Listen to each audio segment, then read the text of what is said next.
Viens nous unir, Jésus notre Sauveur, viens nous guérir à l'amour de ton cœur. En ton esprit que ta paix nous inonde, que notre joie surabonde.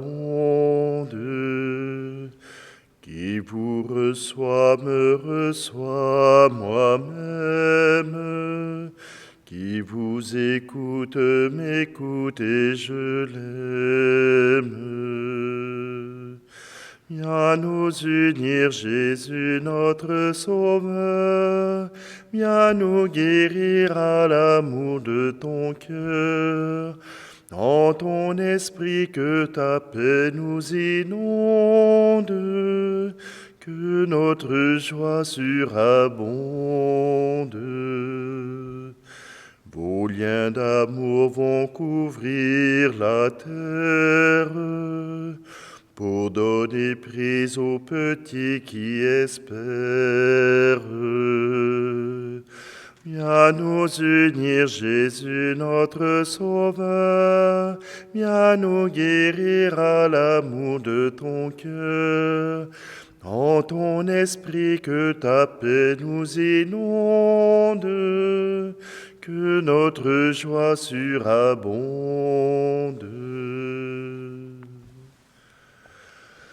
Nous sommes réunis au nom du Père, du Fils et du Saint-Esprit. Le Seigneur soit avec vous. Bonjour, je suis heureux de vous revoir après 2 semaines de repos. J'avais pensé pouvoir être avec vous et je me suis dit qu'il était peut-être plus important que je me repose et que je vous revienne en force. Je sais que, et quelques-uns me l'ont dit en arrivant à la paroisse hier, que déjà cette absence de 2 semaines les avait affectés, ils s'ennuyaient, ils avaient pris cette habitude de cette rencontre quotidienne. Eh bien, je vous remercie de votre support. Je vous remercie d'être fidèles, d'être là chaque jour pour prier ensemble. Mais aujourd'hui, eh bien, je continue les célébrations de l'unité des chrétiens.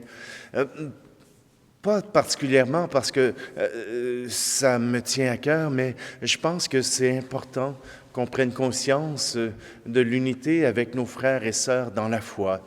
Même si nous ne portons pas toujours le même credo, même si nous ne portons pas toujours la même façon de faire, nous avons tous à cœur d'être fidèles à la parole du Christ. Et c'est cela qui nous rassemble. C'est cela qui nous rappelle que nous formons un seul peuple en Jésus-Christ. Alors, prenons un instant, tournons-nous vers notre Dieu. Il nous appelle à l'amour, il nous appelle à avoir confiance en cette unité que nous pouvons avoir avec lui, avec nos frères et sœurs.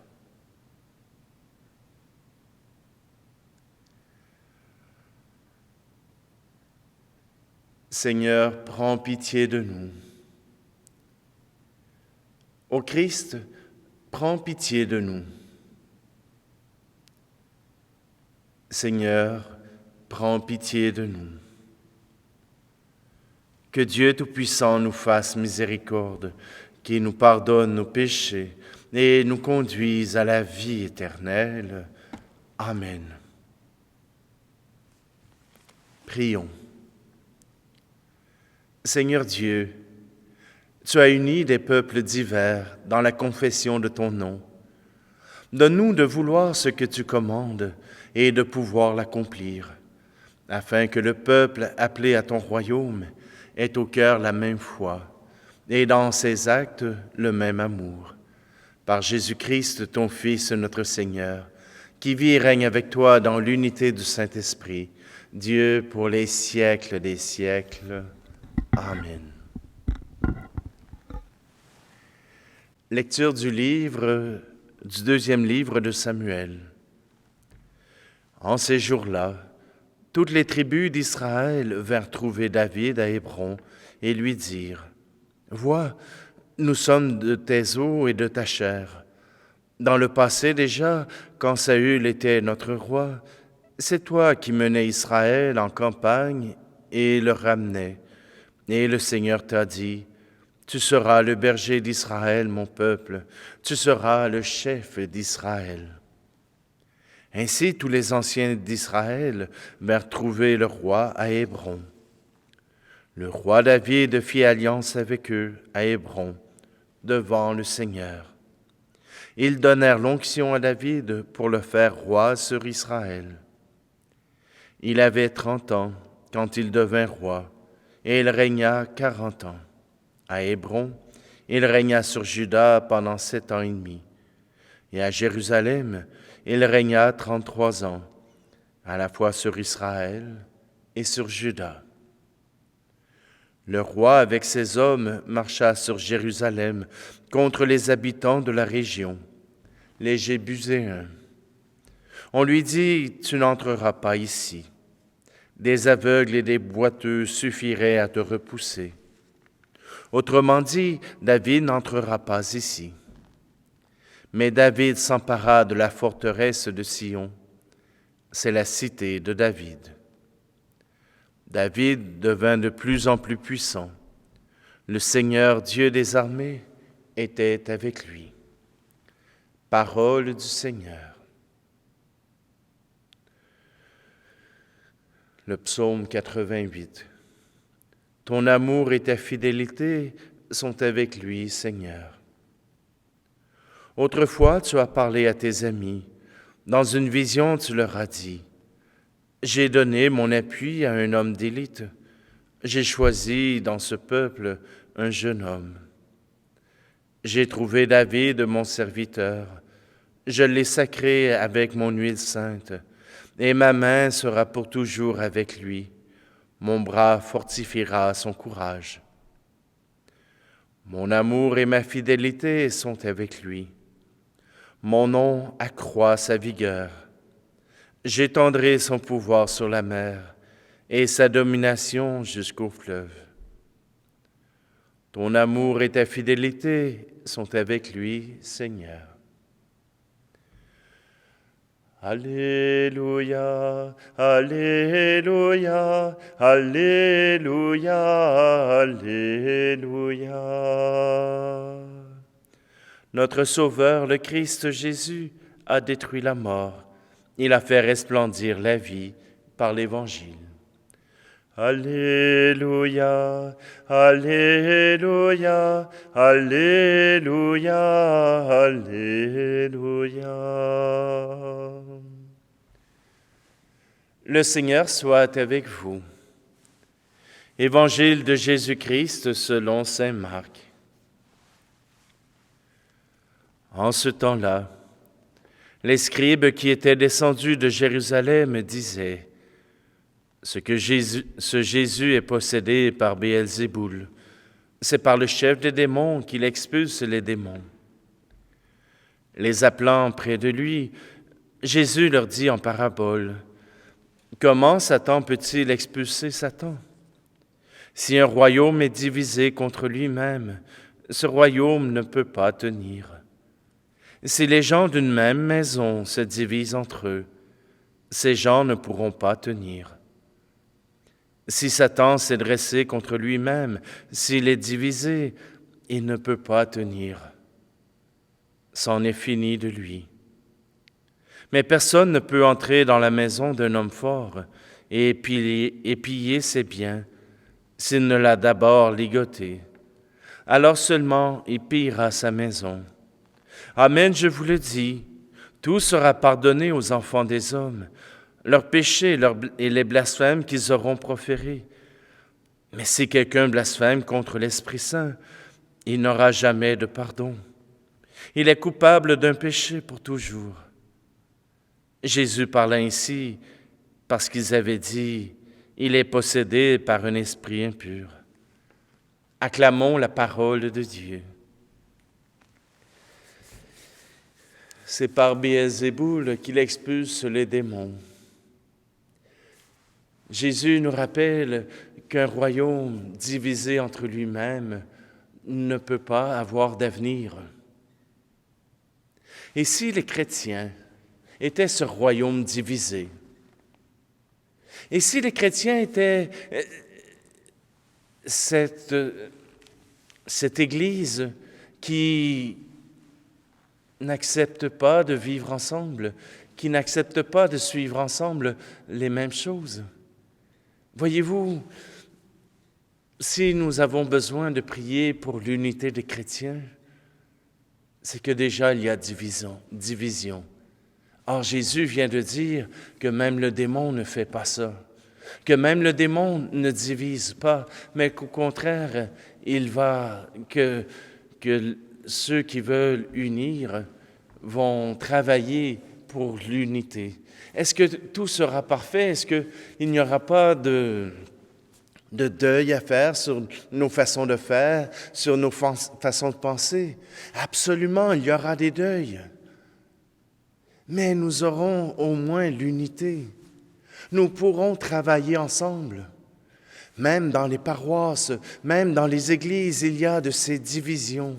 On ne sait plus encore comment réussir à plaire à tout le monde. Et d'ailleurs, Dieu ne nous a pas donné cette possibilité de plaire à tout le monde. C'est pour cela qu'il faut que dans certaines églises, cela fonctionne d'une certaine manière et dans d'autres d'une autre manière. Ce n'est pas une question de division, mais une question de rejoindre tous les cœurs. Un confrère me disait, « Tu sais, Patrick, ce que tu fais, c'est que tu enlèves simplement des auditeurs de d'autres chaînes qui célèbrent la messe à tous les jours. C'est seulement un transfert. Ils auraient suivi la messe de toute façon. » Peut-être, mais il y a cette couleur qui est apportée au monde, que j'apporte au monde. Et je ne cherche pas à être populaire, je ne cherche pas à être une vedette. Je cherche à convertir des cœurs. Je cherche à ramener des cœurs vers le Christ, vers le Messie.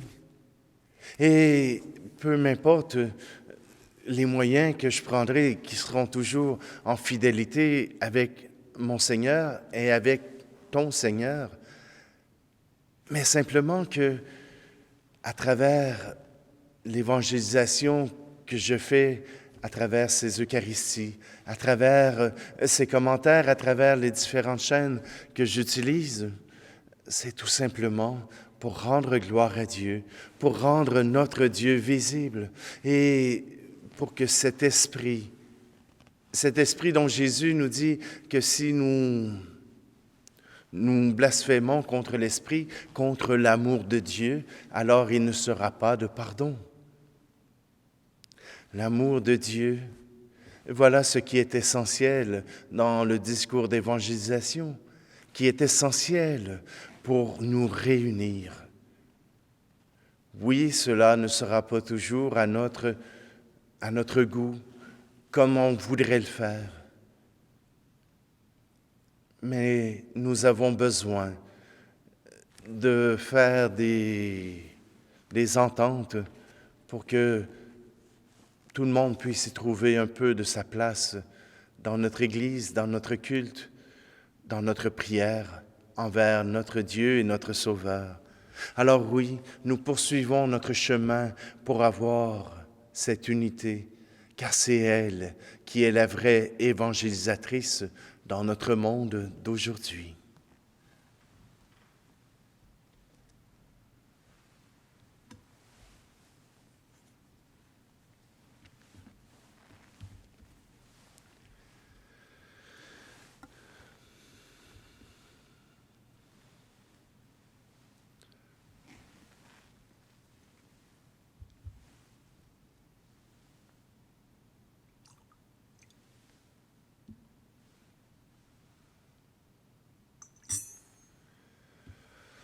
Tu es béni, Seigneur, Dieu de l'univers, toi qui nous donnes ce pain. Fruit de la terre et du travail des hommes et des femmes, il deviendra pour nous le pain de la vie.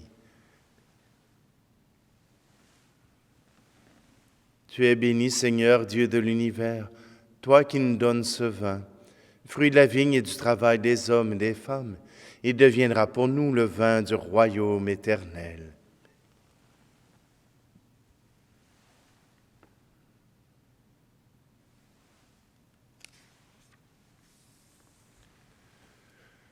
Prions ensemble au moment d'offrir le sacrifice de toute l'Église. En célébrant le mémorial de notre salut, nous implorons humblement ta bonté, Seigneur. Que le sacrement offert avec amour devienne pour nous le signe de l'unité et le lien de la charité. Par le Christ, notre Seigneur.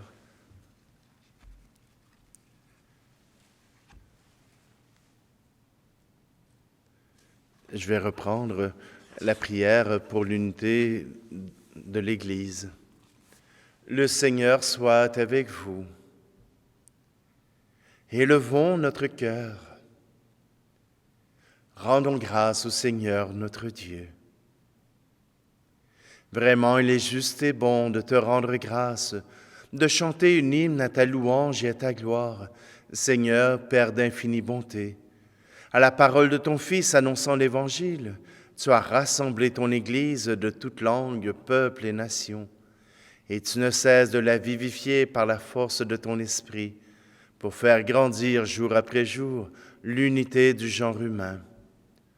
En rendant visible l'alliance de ton amour, elle ouvre à tous la bienheureuse espérance de ton royaume, et elle resplendit comme un signe de la fidélité que tu as promise à tous les âges, dans le Christ Jésus notre Seigneur. C'est pourquoi, avec toutes les puissances des cieux, nous pouvons te bénir sur la terre et proclamer d'une seule voix avec toute l'Église. Tu es saint, Seigneur, ô notre Père, paix aux hommes et gloire à toi. Terre et ciel sont remplis de ta gloire, Hosanna au plus haut des cieux. Hosanna au plus haut des cieux. Béni soit celui qui vient au nom du Seigneur. Hosanna au plus haut des cieux. Hosanna au plus haut des cieux. Vraiment, tu es saint et digne de louange, Dieu qui aime tes enfants, toi qui es toujours avec eux sur les chemins de cette vie. Vraiment, ton Fils Jésus est béni, lui qui se tient au milieu de nous quand son amour nous réunit. Comme autrefois pour ses disciples, il nous ouvre les Écritures et ils rompt le pain. C'est pourquoi, Père très aimant, nous t'en prions.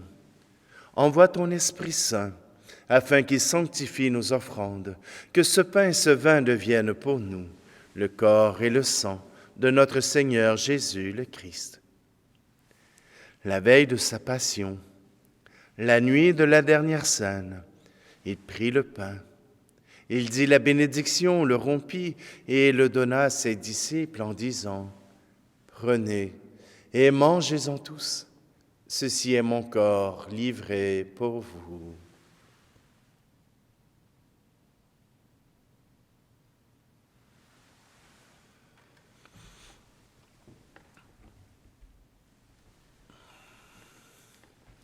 De même, après le repas, il prit la coupe, te rendit grâce et la donna à ses disciples en disant « Prenez et buvez-en tous, car ceci est la coupe de mon sang, le sang de l'alliance nouvelle et éternelle, qui sera versé pour vous et pour la multitude en rémission des péchés. Vous ferez cela en mémoire de moi. »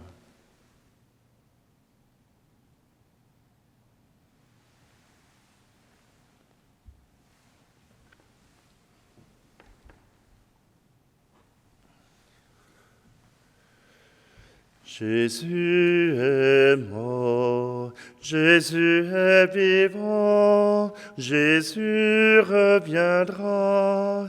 Alléluia. Voilà pourquoi, Père très saint, nous faisons mémoire de ton Fils, le Christ notre Sauveur, que tu as conduit par la passion et la mort sur la croix, à la gloire de la résurrection, pour qu'il siège à ta droite. Nous annonçons jusqu'à ce qu'il vienne l'œuvre de ton amour, et nous t'offrons le pain de la vie et la coupe de bénédiction. Regarde avec bonté l'offrande de ton Église, qui te présente par nos mains ce qu'elle a reçu de toi, le sacrifice pascal du Christ. Que la force de ton esprit d'amour fasse de nous, dès maintenant et pour l'éternité, les membres de ton Fils, nous qui communions à son corps et à son sang. Renouvelle, Seigneur, par la lumière de l'Évangile, ton Église à travers le monde. Resserre le lien de l'unité entre les fidèles et les pasteurs de ton peuple, en union avec notre pape François, notre archevêque Luxire et l'ensemble des évêques, pour qu'au milieu d'un monde déchiré par les divisions, le peuple qui t'appartient brille comme un signe prophétique de concorde et d'unité. Souviens-toi de nos frères et sœurs qui se sont endormis dans la paix du Christ et de tous les morts dont toi seul connais la foi. Accueille-les dans la joie et la clarté de ton visage et donne-leur par la résurrection la plénitude de la vie. Et lorsque prendra fin notre pèlerinage sur la terre, reçois-nous dans la demeure où nous vivrons près de toi pour toujours. Alors, avec la Vierge Marie, la bienheureuse Mère de Dieu, avec les apôtres et les martyrs et tous les saints, nous pourrons te louer et te magnifier par ton Fils, Jésus, le Christ.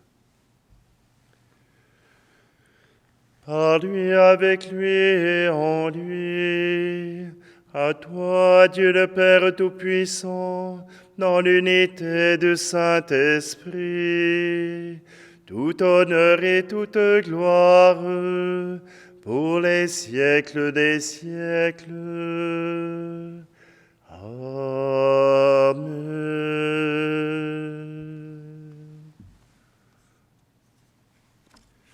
Le cœur confiant, nous reprenons ensemble cette prière qui unit tous les enfants du Père. Notre Père, qui es aux cieux, que ton nom soit sanctifié, que ton règne vienne, que ta volonté soit faite sur la terre comme au ciel. Donne-nous aujourd'hui notre pain de ce jour. Pardonne-nous nos offenses, comme nous pardonnons aussi à ceux qui nous ont offensés. Et ne nous laisse pas entrer en tentation, mais délivre-nous du mal. Délivre-nous de tout mal, Seigneur, et donne la paix à notre temps. Soutenus par ta miséricorde, nous serons libérés de tout péché, à l'abri de toute épreuve, nous qui attendons que se réalise cette bienheureuse espérance, l'avènement de Jésus-Christ, notre Sauveur. Car c'est à toi qu'appartiennent le règne, la puissance et la gloire, pour les siècles des siècles. Seigneur Jésus-Christ, tu as dit à tes apôtres, « Je vous laisse la paix, je vous donne ma paix. » Ne regarde pas nos péchés, mais la foi de ton Église, pour que ta volonté s'accomplisse. Donne-lui toujours cette paix et conduis-la vers l'unité parfaite, toi qui vis et règnes pour les siècles des siècles. Que la paix du Seigneur soit toujours avec vous. Agneau de Dieu qui enlève le péché du monde, prends pitié de nous. Agneau de Dieu qui enlève le péché du monde, prends pitié de nous. Agneau de Dieu qui enlève le péché du monde, donne-nous la paix.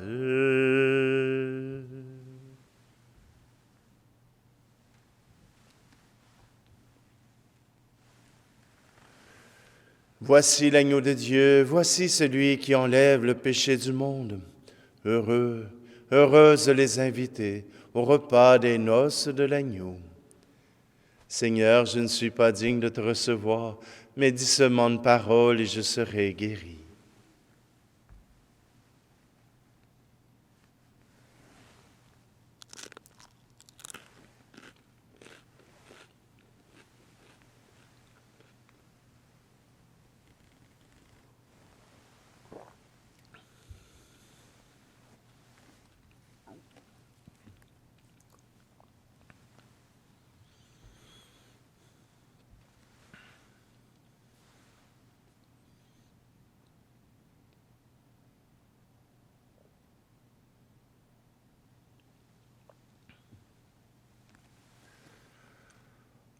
Répands en nous, Seigneur, ton esprit de charité, et par la force de ce sacrifice, unis dans un même amour ceux qui croient en toi, par le Christ, notre Seigneur. Alors je vous invite à être des témoins de l'unité, à être des gens qui sont capables de faire des concessions pour accomplir la mission du Christ, annoncer l'amour du Père. Alors, je vous invite maintenant à recevoir cette bénédiction de Dieu pour que tu sois capable, dans ton milieu, de pouvoir être agent d'unité.